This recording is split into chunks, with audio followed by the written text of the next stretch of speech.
Would you rather be made of Doritos or maybe grass-fed steak? Would you rather be made of Coca-Cola or wild blueberries? It's not too hard to figure that out. Now, this relationship between what we eat and how we feel comes down to the impact that food has on our DNA and something called gene expression. We can't change our genes, but we can change how our genes are expressed, whether we turn on or off health genes or disease genes.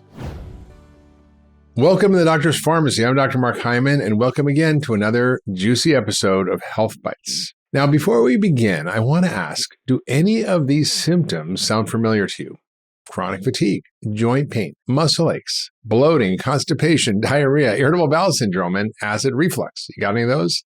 How about congestion, allergies, asthma, and sinus issues? Brain fog, headaches, insomnia, depression, anxiety, and mood swings. Or maybe you get weight gain, cravings, or trouble losing weight. Or maybe your skin's not great and you got acne or eczema or psoriasis. How about canker sores, frequent colds, feeling sick and run down a lot? Maybe you got low libido or PMS or PCOS or menopause. If you answered yes to any of these, you might have something called FLC Syndrome. Now, what the heck is FLC Syndrome? Well, it means you feel like crap, and you know what I'm talking about. And people walk around feeling like this, and they don't have to. I coined this term FLC syndrome after seeing thousands of patients in my clinical practice. Now, these are these low-level, insidious symptoms that hold you back from feeling great and living your best life. They're our body's way of saying, ouch, something is going on beneath the surface and you need to deal with it. It's not normal to have these things. It's not part of the human condition. It really isn't, I promise you. And when you leave these problems untreated, they often can spiral into more serious and more chronic diseases. Now, the worst part about this is that FLC syndrome is just so common. It's become normalized. But just because something is common doesn't mean that it's normal. In fact, it's anything but normal. Now, what's really good to know, and this is the important part to listen to, is that we have way more control over how we feel than we realize. And we have way more control over our health than we've been led to believe. You just have to understand that what you eat and how you live is deeply connected to how you feel and your risk for chronic disease. Now, we're never taught how to make this connection between what we eat and what we feel. So we're leading this lifestyle that doesn't make us feel good. And it's not our fault because nobody ever taught us how our bodies work. I mean, who got the operating manual for the human body when you were born? Did it come out of the birth canal with you? Probably not, right? Now, today's episode is all about giving you the tools you need to make better food choices that serve your health so you can start feeling better now. I mean, I always say I want you to help turn your body back to its original factory settings. Most of us don't realize we're just a few days away from feeling better, and I want you to feel better. Now, in my treatment of my patients, I discovered that these issues stem from one common root cause. Can you guess what it is? That's right, chronic, low-level, systemic inflammation. You don't really notice it, but it's there and it's causing all these symptoms. And what's the main way we can get rid of this? Food. Getting rid of the bad stuff, adding in the good stuff. Because you literally are what you eat. New cells, organs, tissues, brain cells, skin, muscles, bone, not just manufactured out of thin air. The raw materials all come from what we eat. The structure of our cells, which determines our function and how good or bad we feel, also depends on what we eat. The proteins, the fats, the minerals, and more are the building blocks of who we are. Now, let me ask you this. Would you rather be made of Doritos or maybe grass-fed steak? Would you rather be made of Coca-Cola or wild blueberries? It's not too hard to figure that out. Now, this relationship between what we eat and how we feel comes down to the impact that food has on our DNA and something called gene expression. We can't change our genes, but we can change how our genes are expressed, whether we turn on or off health genes or disease genes. Now, this whole new field is emerging that's shedding light on this. It's called nutrigenomics or nutrigenetics. Different people call it different things. Now, nutrigenomics is a study of how food interacts with our bodies to create health or disease. Simply put, food is code, and you can literally upgrade or downgrade your biological software with every single bite. It's information that talks to your genes and controls the expression of those genes, which then impacts your hormones, your metabolism, your immune system, your microbiome, your brain chemistry, and lots more. With every bite, the food we eat sends messages to our genes, instructing them to express health or disease. Is a calorie a calorie a calorie? Well, in a lab it is, yes. If you burn 1,000 calories of Coca-Cola or 1,000 calories of broccoli in a lab, it releases the same amount of energy, which is essentially a calorie is how much energy it requires to raise the temperature of 1 liter of water 1 degree centigrade. That's just the scientific definition. But when you eat those calories, it's different. If you drink 1,000 calories of Coca-Cola or eat 1,000 calories of broccoli, it has profoundly different effects on your body. So they're not really identical when you eat them. So most of us understand that food provides energy in the form of calories. The food you eat gets digested into vitamins, minerals, fatty acids, amino acids, carbohydrates, sugars, which combine with oxygen that we breathe to make energy in the form of something called ATP that's inside our cells in these little energy factories called mitochondria. Now, the APD produced by our mitochondria powers each and every one of the trillions of biological processes that take place in our bodies every second. And so when we gum up our engine with junk and junk food, our energy declines, our inflammation goes up, our oxidative stress goes up, disease goes up, symptoms go up, and we have FLC syndrome. Now, there's a more serious version. We don't see that as much. It's called FLS. We have treatments for that too. So why does the quality of our fuel matter? Well, think of the food you eat like loading fuel into your car. Whole foods are premium, clean burning, whereas ultra-processed foods are like dirty diesel, running on fuel made from starch, sugar, refined grains, additives, preservative gums, emulsifiers, contaminated food with toxins like BPA, PFAS, phthalates. Not good for you. Right? And all that junk food also doesn't contain the essential nutrients that the engines need to run smoothly, because basically the nutrients, vitamins and minerals are essentially the grease that lubricates the wheels of our metabolic engine. And so we need the right nutrients, we need the right protein, fiber, micronutrients. And when we don't have that, we basically get into trouble. When we burn dirty fuel, in other words, junk food, it creates a lot of free radicals, or what we call reactive oxygen species. It's like pollution or exhaust, which comes out of our mitochondria. And that causes all sorts of problems like inflammation, more oxidative stress, FLC symptoms, and chronic disease. Now, the body produces its own antioxidants to protect us from this damage. However, over time, a buildup of exposure to environmental toxins, infections, food sensitivities, too many calories, a poor diet, an unhealthy microbiome, and nutrient deficiencies all damage our energy-producing centers in our cells called the mitochondria. And they do that to the point where the body's own protective mechanisms and antioxidant systems can't keep up. And then you get an energy crisis. You get mitochondrial damage and chronic disease. You see, poorly functioning mitochondria are an underlying root cause of many FLC symptoms and chronic disease, including obesity, diabetes, heart disease, GI issues, dementia, Parkinson's, chronic fatigue, and fibromyalgia. In fact, a study published in the British Medical Journal, or BMJ, linked ultra-processed foods to 32 adverse health outcomes, including cancer, all-cause mortality means death from anything, insomnia, depression, anxiety, asthma, hypertension, fatty liver, prediabetes, and lots more. Studies linking ultra-processed foods to chronic fatigue syndrome found that 70% of people suffering from chronic fatigue ate unhealthy fats, had low fruit and vegetable intake, and 95% had a low fiber intake. A diet that's high in sugar and starch, which spikes blood sugar, signals to our pancreas to release insulin to deliver those glucose molecules and energy and fuel to the cells. But sometimes the insulin overshoots and your blood sugar drops too low, and that can cause hypoglycemia or low blood sugar. And again, that's a stress to the body. And it tells the body to release fight or flight hormones like adrenaline and cortisol. And that leads to all sorts of symptoms like anxiety, palpitations, sweating, panic attacks, and nervousness. And blood sugar swings like this lead to high insulin levels over time, which creates more free radicals, more inflammation, more insulin resistance. You can see it's a vicious cycle where basically we're eating all this crap. It's causing our metabolic system to become dysfunctional. It makes us gain weight. It makes us inflamed. And it just makes you have FLC syndrome. It can cause all kinds of symptoms from this kind of stuff, including headaches, lack of focus, fatigue, weight gain, imbalances in your sex hormones. Now, the key to fixing FLC syndrome is making the connection between what we eat and how we feel. And so getting rid of those foods for a short time and then removing the most common food sensitivities, gluten, dairy, ultra-processed food, grains, beans, for just a short time, like 3 weeks, and then adding them back is the best way to see how food affects you and to reset your system. Think of it like hitting the reset button on your computer or putting your body back to its original factory settings. And it happens in days. It doesn't take weeks, literally within days. In fact, I wrote a book called The 10-Day Detox Diet about 10 years ago because I was doing so much repetition explaining to people what to do. I wrote a book to help my patients and to help the average person just implement this. And we've seen amazing results. I'll tell you more about them in a minute, but we've seen dramatic results with this approach in a very, very short time. So when you do the opposite, right? When you load your car with clean fuel, It balances our sex hormones. It helps our energy. It reduces inflammation. And so what is really clean fuel? Well, it's obvious, right? It's real nutrient-dense whole food that has all the essential nutrients, the proteins, and vitamins, minerals, fatty acids, fiber, all of which help you maintain a stable blood sugar. And they keep you full and energized for longer. And they're crucial for protecting your mitochondria and maintaining optimal health. So what is the functional medicine approach to preventing and reversing FLC syndrome or worse? First, it's taking out the bad stuff, and then it's putting in the good stuff. So what should you not eat?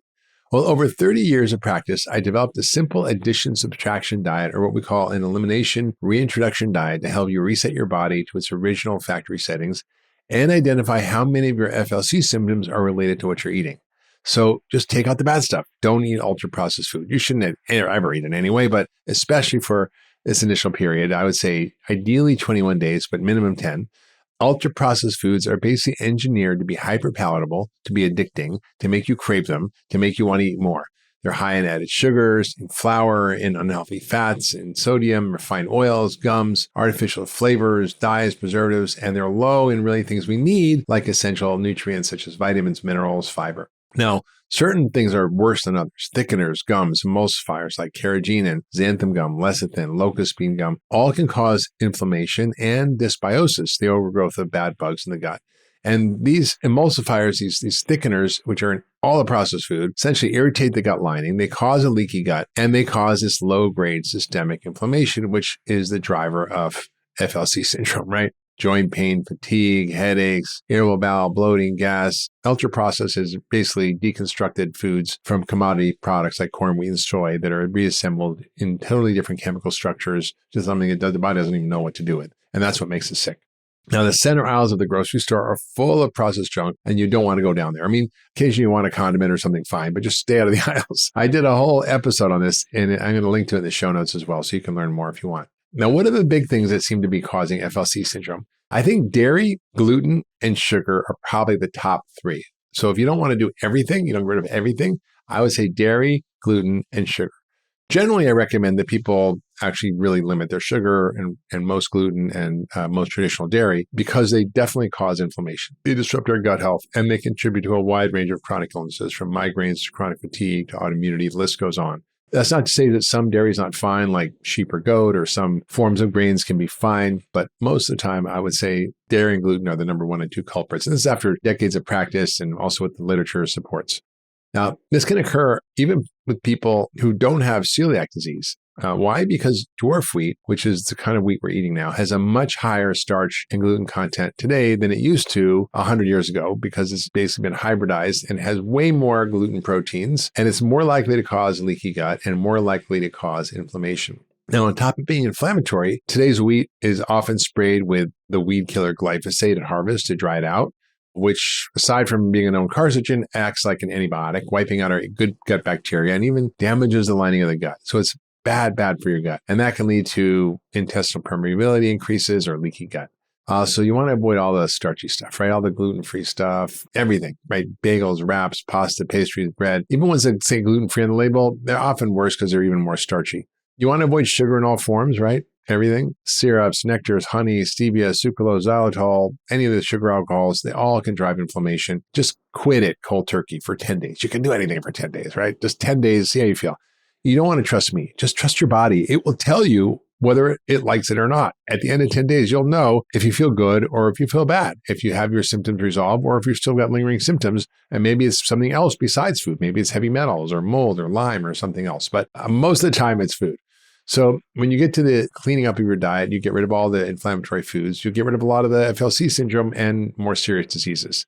Now, I've written a lot of books about this. If you really want to learn about how to do this really well and so you don't avoid a lot of the pitfalls of getting rid of the crap from your diet, you can check my book out, The 10-Day Detox Diet. We'll put in a link in the show notes. Now, excess starch and sugar in the diet disrupts your hormone balance. It slows your metabolism and impairs your body's ability to burn fat.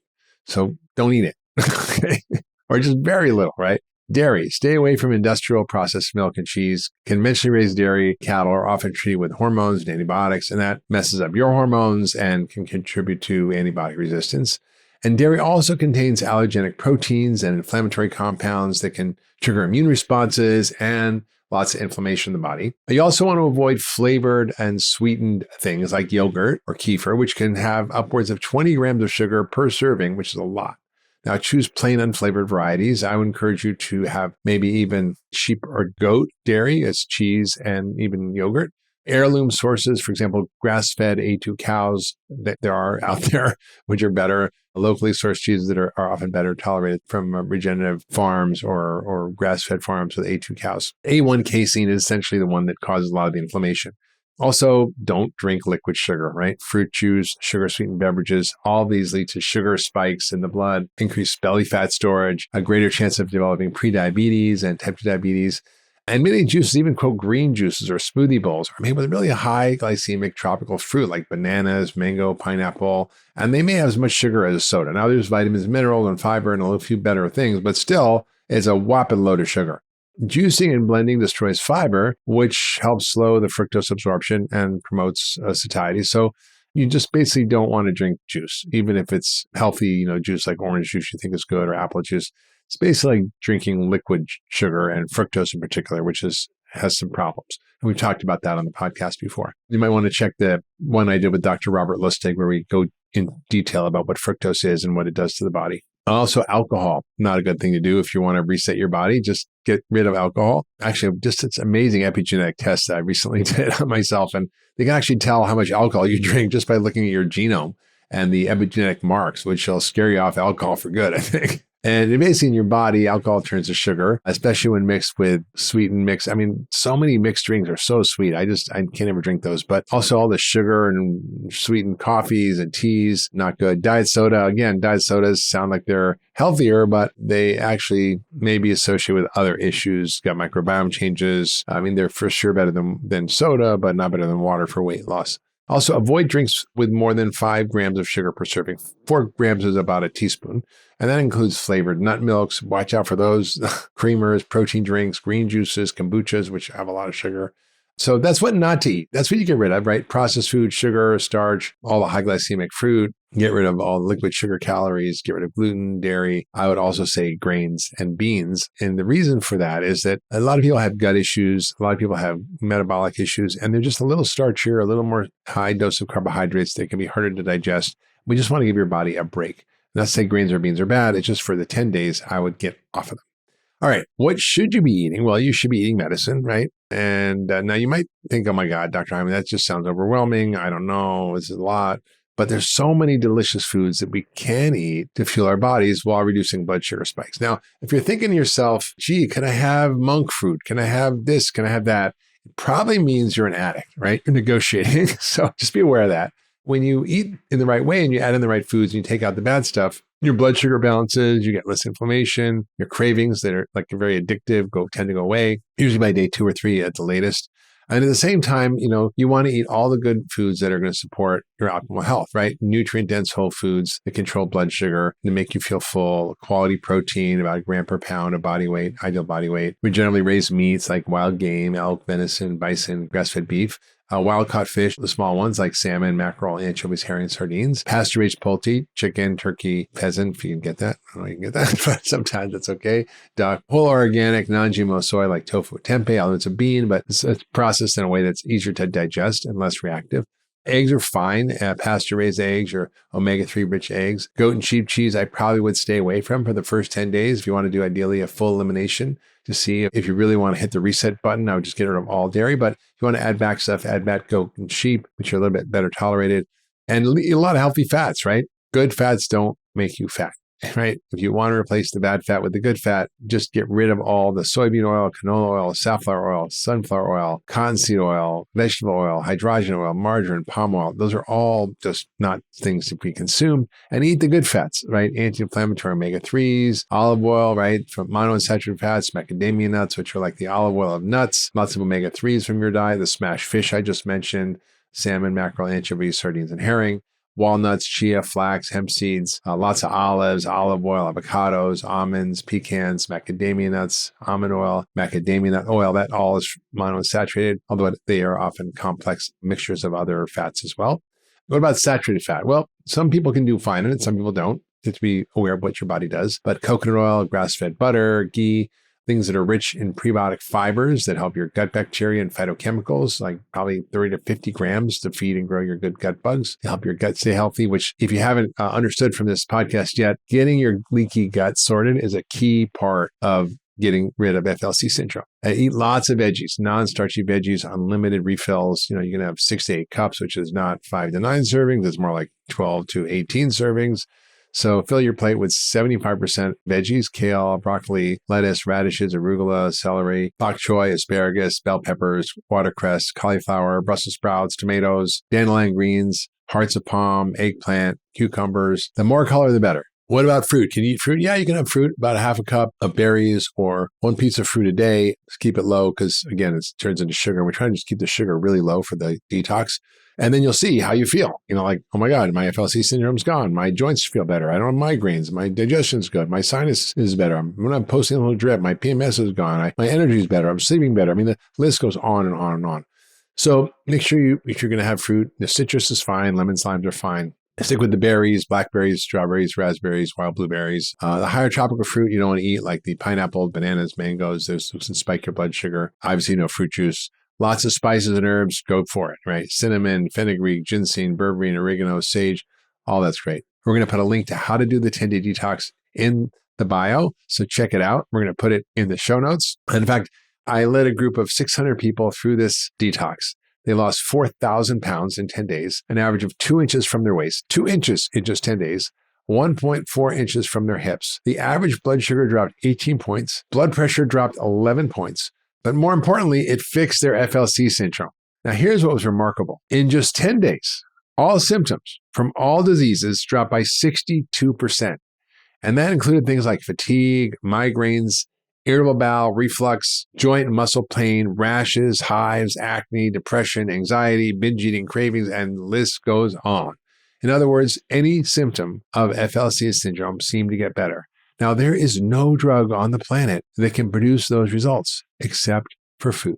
So as we wrap up, understand that this isn't about imposing some strict, arbitrary dietary limitation or fearing the occasional indulgence. It's about empowering us each to make informed choices that nourish our bodies. We need to reject the complacency of just being okay when we have all these symptoms, when we actually are just a few days away from feeling good. So good news is you're just a few days away from getting rid of FLC syndrome. If you loved that last video, you're going to love the next one. Check it out here.